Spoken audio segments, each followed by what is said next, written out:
let's learn how to export a full resolution video of our clip. So to do that, go select your in and out points for your sequence that you want to export. Go to File, Export Media, or just Command M. Then change the format up here from H.264 to QuickTime. Skip the preset right here. Rename it here by clicking it and then renaming it to whatever you want and setting where you want to save it. And then under here, under video codec, this is where you change it to the full resolution codec. So change it to Apple ProRes 4444. This is going to be completely high quality, full resolution.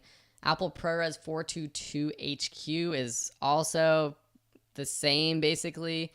For most of us, you won't be able to know the difference at all. But with 4K footage, definitely use the 4444. If you're not using 4K footage, 422 HQ is totally fine. And then for the basic video settings down here, just click Match Source so that it matches whatever your settings were for the video that you used. And then click Export. That's going to export a full quality Apple ProRes file. It is a QuickTime file, but it is completely full res. Thank you so much for watching, and we'll see you in the next video.